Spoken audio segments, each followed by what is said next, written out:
bem-vindos à Circula TV. Eu sou a Luciana Hoppe, aqui da Circula, e hoje estamos dando início a uma série de videopalestras intitulada Para que serve a Sociologia? Nesta série, o professor Antônio Davi Catani entrevista profissionais da área de Sociologia falando de temas importantes para a Sociologia no Brasil. Esta série é alusiva aos 50 anos do Programa de Pós-Graduação em Sociologia da URGS. Um bom programa a todos.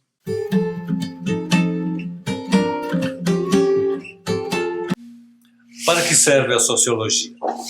Seres humanos são seres sociais. Vivem juntos, em comunidades, em sociedades complexas, marcadas por relações familiares, relações amorosas, por rivalidades, pela concorrência, por relações econômicas e relações de poder, por crenças religiosas, por valores morais e espirituais, por lógicas econômicas. Mais complicado ainda, as sociedades contemporâneas são instáveis, tudo muda o tempo todo, a história não para. Resultado, desigualdades, diversas hierarquias, violência, intolerância, exploração, injustiça, porém também por maior qualidade de vida, por possibilidades de criações artísticas e culturais inovadoras, pela possibilidade de harmonia social, por melhores oportunidades de realização individual e coletiva. As perguntas que nós podemos fazer: por que é assim? Pode ser diferente? Pode ser melhor?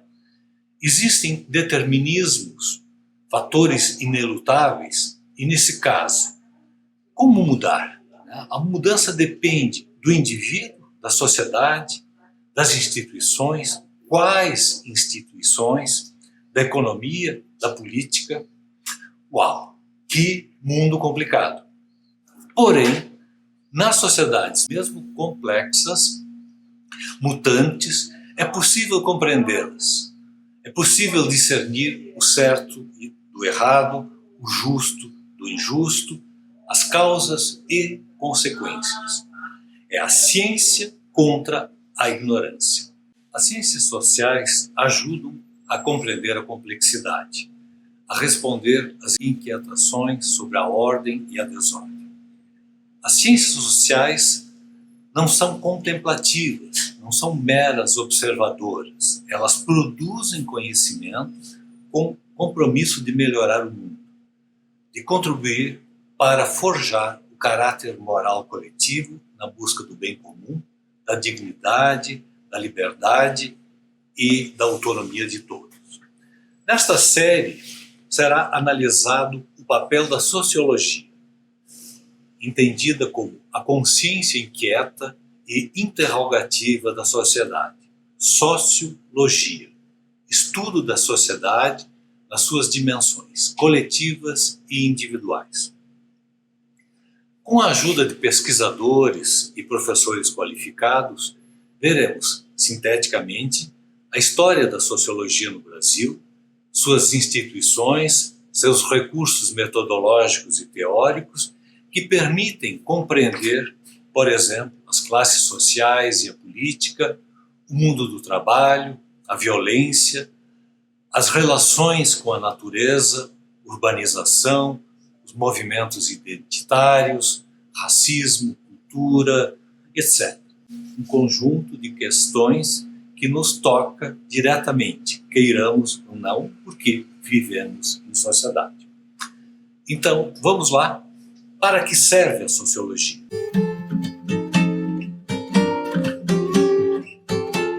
Nós vamos começar essa série, Para que serve a sociologia, com um personagem muito importante.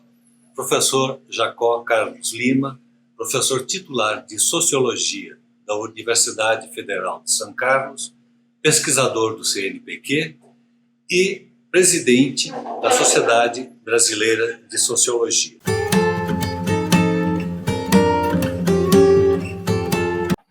Olá, boa tarde, bom dia, boa noite a todos. O Catani me convidou para falar para vocês sobre a sociologia e os próximos 50 anos. Falar desse tempo todo, 50 anos da sociologia, prospectando seu futuro enquanto conhecimento científico, é uma tarefa complicada, considerando que os processos sociais não são lineares e nem necessariamente evolutivos.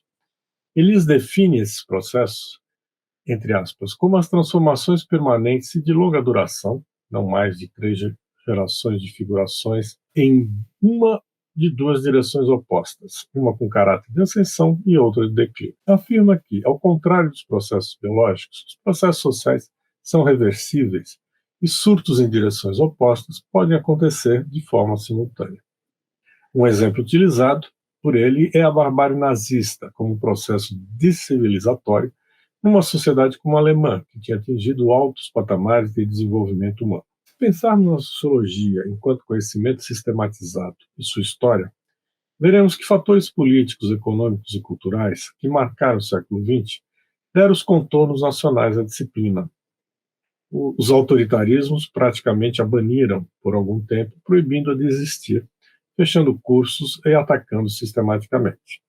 Se pensarmos na sociologia europeia, nós veremos que entre a década de 20 até 1945, a produção cai drasticamente.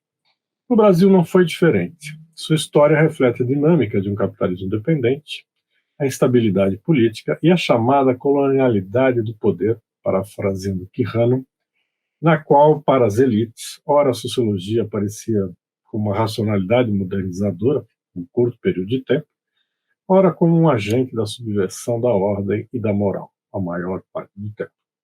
Nessa década, onde se comemora os 50 anos da pós-graduação em sociologia, é importante retomarmos alguns momentos da trajetória da disciplina para em seguida nos dedicarmos a prospecções provisórias de seu futuro. Na pós-graduação, em 2023, comemoramos a criação do primeiro curso de graduação em Sociologia, com a fundação da Escola Livre de Sociologia e Política de São Paulo, em 1933, seguido, em 1934, pelo curso de Ciências Sociais da USP, sendo que em seguida foram abertos cursos em diversas cidades e regiões do país. Em Porto Alegre, tivemos a criação do curso da PUC, em 1940, e da URGS, em 1959. Na pós-graduação, tivemos a criação da divisão pós-graduada da Escola de Sociologia e Política, em 1941, e na USP, na Cátedra de Sociologia, com mestrados e doutorados tutoriais no modelo europeu. Modelo esse que pressupunha a inexistência de cursos ou tempo limite de permanência. Na Escola de Sociologia e Política, o primeiro mestrado foi defendido em 43 e o doutorado em 45. Na USP, o primeiro doutorado foi em 1945 e o mestrado em 1953. Em 1950, foi criada a Sociedade Brasileira de Sociologia, numa derivação da Sociedade Paulista de Sociologia, criada em 1937, e em 1954 ocorreu o primeiro Congresso Brasileiro de Sociologia. O segundo congresso ocorreu depois de 8 anos, em 1962, na cidade de Belo Horizonte. Em 1964, com o golpe militar, a associação deixou de funcionar, retomando apenas em 1986. Esses momentos marcaram a constituição da sociologia como campo de pesquisa no país, embora de maneira tímida, pela inexistência ou pela quase inexistência de financiamentos e pela exiguidade da comunidade de sociólogos. Mas alguns projetos marcaram esse período, seja com financiamento internacional, o projeto Unesco sobre relações raciais, que envolveu diversos pesquisadores nacionalmente, seja em projetos de menor porte. Floresta Fernandes vai descrever os dilemas da construção do campo da sociologia, seus limites e possibilidades ainda na década de 1950. A década de 1960 marcou a discussão sobre a necessidade de uma política de pós-graduação com proposta dos 3 ciclos de estudos superiores, seguindo o modelo norte-americano, a graduação, o mestrado e o doutorado. Essa proposta foi implementada a partir da ditadura militar, que na época tinha veleidade de autonomia científica e soberania nacional. Sua implantação veio de forma concomitante com a repressão política, aposentadorias compulsórias, perseguições de professores e pesquisadores e de todos os opositores do regime. Com isso, o modelo atual de pós-graduação teve início com a reforma universitária de 1968, que expandiu as universidades federais, abriu o ensino superior para o ensino privado e implementou uma política de pós-graduação. Na década seguinte, 1970, o CNPq e a CAPES foram reorganizados para atender o sistema com financiamentos de pesquisa. Em 1974, o CNPq passa a financiar as humanidades e da titulação docente para atender às demandas das universidades em expansão. A sociologia e as ciências sociais, paradoxalmente, uma vez que tinham sido fortemente reprimidas como golpe, terminaram se beneficiando dessa expansão. Somou-se a isso a importância das fundações internacionais, como a Ford, no financiamento de programas de pós-graduação, como o IUPERJ, no Rio de Janeiro, o Museu Nacional, também no Rio de Janeiro, e Centro de Pesquisa como o SEBRAP e a Ampox, uma primeira associação a reunir as ciências sociais em encontros anuais para apresentação de pesquisa. É de 1971 o programa de Sociologia da USP, com mestrado e doutorado no novo formato, e o mestrado da Unicamp, também deste ano. Outros mestrados vieram antes, como o da Universidade Federal de Pernambuco, em 67, da Universidade Federal da Bahia, de 1968, mas que apenas na década seguinte se estruturaram efetivamente, e da Universidade de Brasília, também em 1970. Foram criados em 73 o mestrado da URGS, do IUPERJ e da PUC São Paulo. Os doutorados se expandiram a partir de 1980, como o caso do IUPERJ, da PUC São Paulo, da UNB e da Unicamp, e de forma mais ampla na década de 1990. O da URGS é de 1996. Essa expansão acompanhou a redemocratização do país com o aumento dos financiamentos e bolsas de pesquisa, o que não teve descontinuidade mesmo durante as crises econômicas que marcaram todo o período de 1985 a 2016. Formou-se uma robusta comunidade científica na área, com a regulação dos congressos bienais da SBS, além da Ampox e de congressos temáticos. Nossa participação internacional, a partir daí, só ampliou, e a sociologia brasileira assumiu um destaque significativo internacionalmente.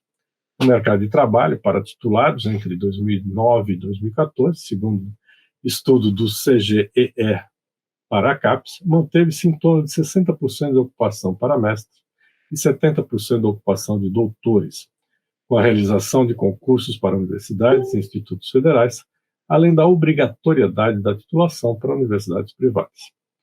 O golpe jurídico parlamentar de 2016 foi a primeira reversão de um quadro que se manteve em expansão por 30 anos.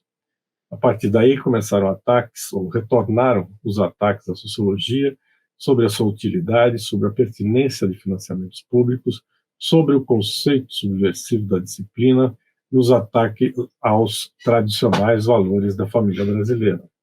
Começou o desmonte de políticas sociais, que veio a se aprofundar no governo seguinte.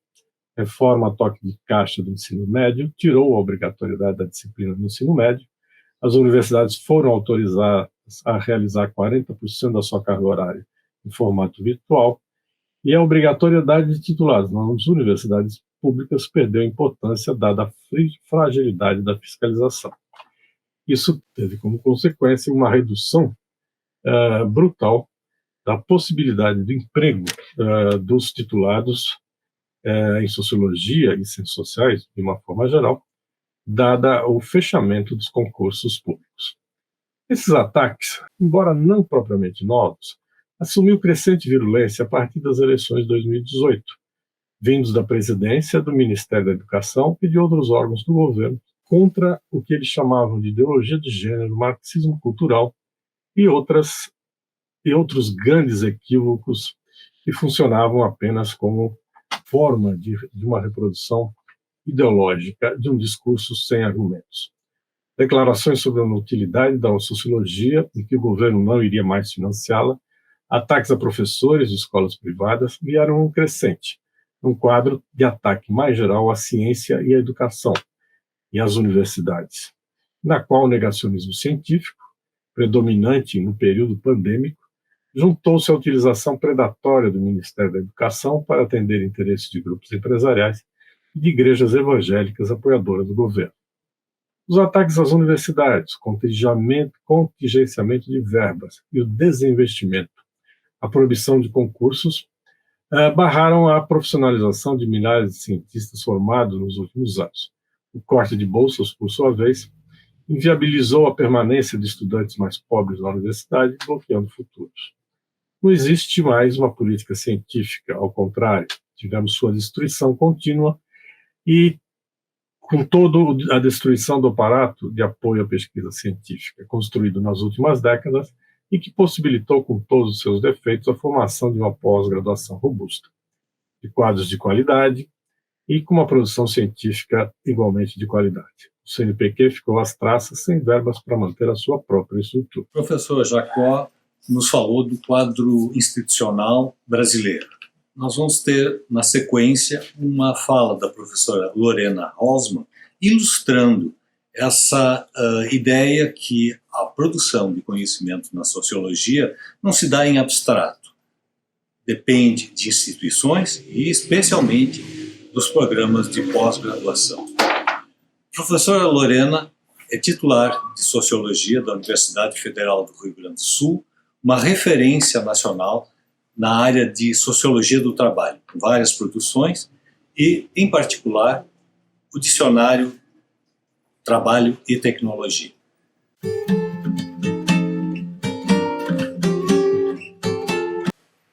Início dos anos 1970. O Brasil vivia a euforia do milagre econômico. Grandes obras pretendiam exibir a exuberância de um país com vocação de grande potência. Obras alimentadas por fartos recursos vindos de empréstimos externos. A cobrança veio depois. A pretendida grande potência investiu na formação de quadros intelectuais e científicos que pudessem dar sustentação ao projeto, fazendo-o pela expansão do ensino de pós-graduação, até então pouco desenvolvido no país. As áreas técnicas coube parte significativa dos investimentos então aplicados em programas de pós-graduação.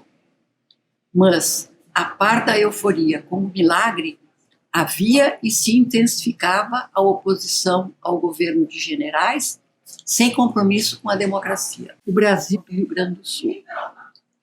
Como no restante do país, não havia na URGS uma tradição consolidada de ensino de pós-graduação e de pesquisa, com algumas raras exceções.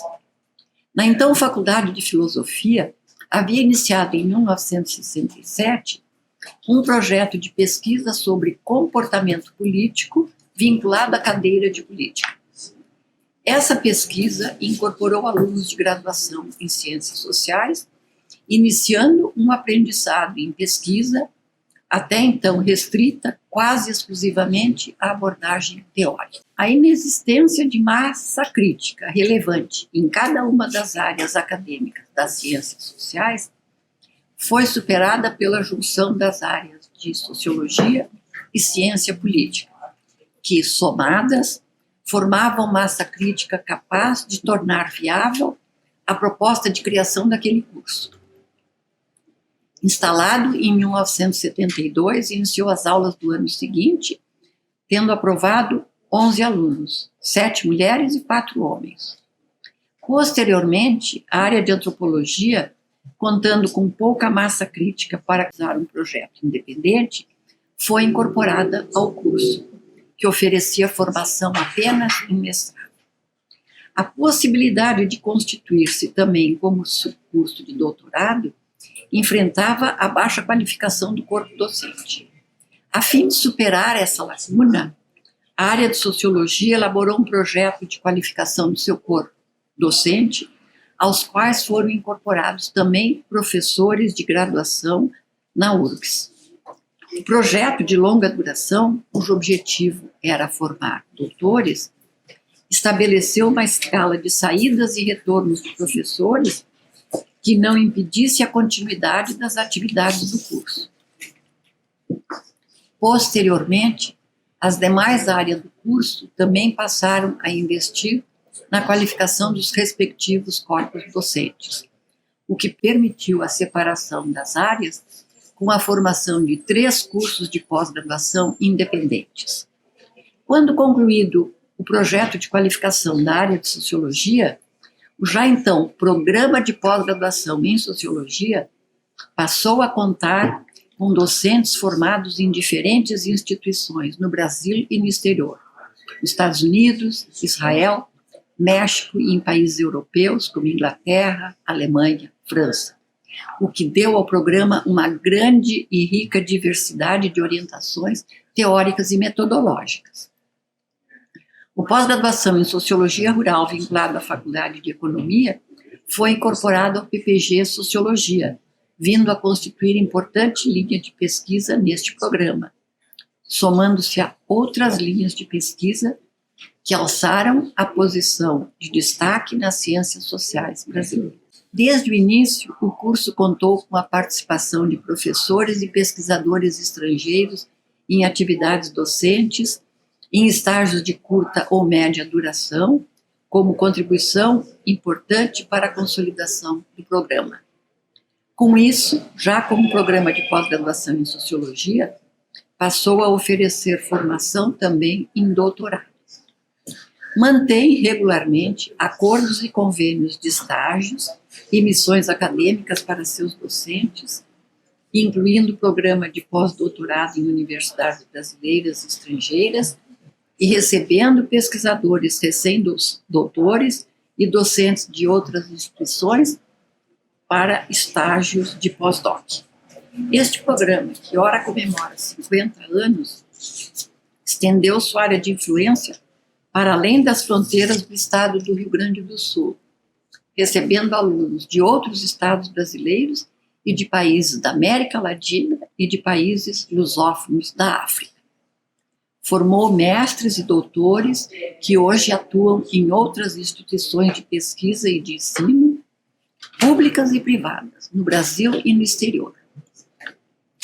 Docentes têm recebido premiações pelo seu trabalho como pesquisadores e alunos premiados por dissertações e teses, concedidas por agências de avaliação de pós-graduação, como CAPES, CNPq, entre outros. Professores têm participação em diretorias de sociedades acadêmicas e científicas, assim como, em conjunto com pós-graduandos, integrantes das linhas de pesquisa do programa, participam de redes de pesquisa e de grupos de pesquisa em permanente interação nos debates teóricos e metodológicos e na incorporação de temas que vão emergindo na sociedade e que passam a ser incluídos na agenda de pesquisas. Construído ao longo de 5 décadas, marcadas por períodos extremamente adversos, o PPG é um projeto vencedor, fruto do trabalho coletivo, do esforço de mulheres e homens comprometidos com a busca do conhecimento de interesse social. Nas últimas décadas, profundas transformações têm ocorrido na sociedade mundial, na qual os ideais de solidariedade de tempos passados têm sido substituídos por um acirrado individualismo, que sustenta o ideário do êxito ou do fracasso de cada um, devido somente a seu próprio e exclusivo mérito. A recente pandemia que assolou o planeta expôs a natureza, a pobreza, a miséria e a profunda desigualdade entre pessoas e entre nações, acentuando-se. Particularmente no Brasil, este cenário se agravou com a negação da ciência como meio de enfrentar a gravidade da pandemia, provocando elevado número de perdas de vidas que poderiam ter sido poupadas. Ao mesmo tempo, a degradação das instituições de Estado sob o protagonismo de autoridades a quem caberia a defesa e cuidado da população e do país, tem levado à deterioração da convivência democrática baseada em valores civilizatórios e de cidadania. O aumento e o agravamento de ações de violência e intolerância baseadas em diferenças de opções políticas ou sexuais, de gênero, religião, procedência regional, vem estigmatizando pessoas, dilacerando o tecido social. Essa configuração da realidade atual, combinando a manutenção e agravamento de antigos problemas com a emergência de novos problemas, constitui o desafio contemporâneo das ciências sociais, cujos recursos teóricos, metodológicos e de pesquisa deverão ser mobilizados na busca do conhecimento capaz de iluminar decisões que levem a uma sociedade democrática, mais justa e menos desigual. O mundo atual não pode apostar numa ciência apenas especulativa. A produção da sociologia ocorre em instituições, basicamente, e ela precisa ser tornada pública para ter legitimidade. Essa produção é divulgada por meio de livros. Nós falaremos nessa série de vídeo palestras de livros importantes, alguns deles publicados pela Circula, e também nas revistas especializadas. Sobre isso, nós vamos ouvir a professora Maíra Baumgarten, que foi responsável pelo projeto editorial da revista Sociologias, uma revista classificada pela CAPES, o órgão de avaliação da produção do conhecimento no Brasil, como Qualis A1, ou seja, uma das melhores revistas do Brasil. A professora Maíra foi da Universidade Federal de Rio Grande, a FURG, Fundação Universitária de Rio Grande. Como editora da revista Sociologias, ela participou de uma série de iniciativas de avaliação. Sua produção também corresponde à temática de ciência e tecnologia, e atualmente ela é ativista e participa da direção da SBPC, Sociedade Brasileira para o Progresso da Ciência.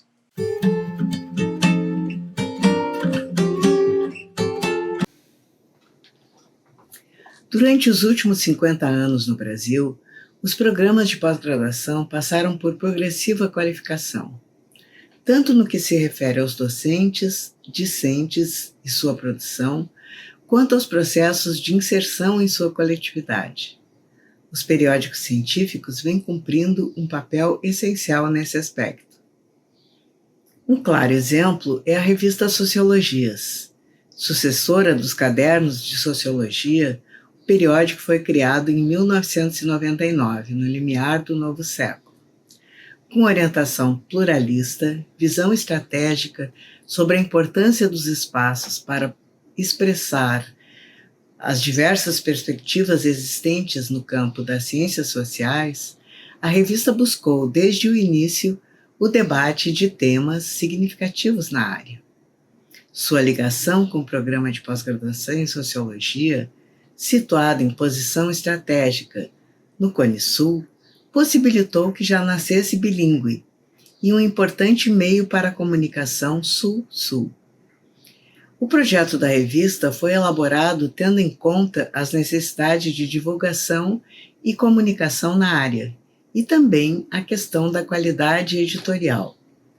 Processos transparentes de avaliação, utilização de uma ampla gama de consultores, corpo editorial consistente e um belo projeto gráfico são fatores que a levaram, em poucos anos, a atingir grau de excelência e permanecer como um dos mais importantes periódicos do Brasil, o que foi possibilitado pela capacidade de seus editores e do programa em acompanhar o desenvolvimento da área e das políticas de avaliação.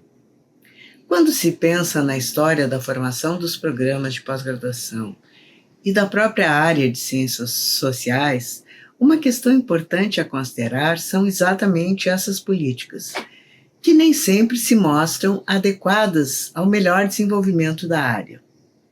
Um claro exemplo disso é a forte pressão para promover a internacionalização, entendida basicamente como publicar em periódicos estrangeiros e em inglês, que se vem imprimindo aos programas de pós-graduação e que tem tido impactos diretos naqueles da área de ciências sociais, cujos integrantes buscam cada vez mais publicar em periódicos estrangeiros, apesar de suas temáticas e questões serem, de forma geral, nacionais, locais, relacionadas com contextos do Sul. Enfrentamos aqui o risco de aprofundar a dominação cultural pela consolidação do idioma inglês como a língua da ciência. Isso aumenta o risco de assimilação, que descaracteriza e acaba com culturas e conhecimentos locais. Como diria Boaventura de Souza Santos, um epistemicídio.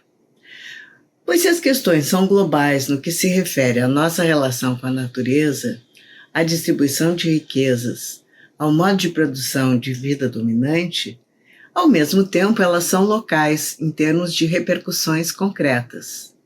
Os periódicos nas ciências sociais têm como papel promover a circulação de temas e debates que possibilitem o conhecimento informado na área, o que é essencial para a ampliação do debate público sobre temas estratégicos para pensar a sociedade. Em seus 23 anos de existência, Sociologias vem ajudando a circular o conhecimento em ciências sociais no Brasil e também no estabelecimento de redes de pesquisadores, tanto internamente na América Latina, quanto apoiando a relação Sul-Sul. É importante lembrar que a qualidade dos periódicos não pode ser separada do seu conteúdo e de seus processos de revisão. Uma grande pesquisa pode ser publicada em qualquer lugar, em qualquer idioma. Portanto, é essencial que os processos avaliativos e classificatórios levem em conta características, necessidades e potencialidades dos periódicos, permitindo que esses cumpram sua missão primordial de circular conhecimento em distintas áreas. Espero que vocês tenham gostado deste nosso primeiro programa. Se inscrevam no nosso canal para acompanhar os próximos que vêm por aí. Até mais!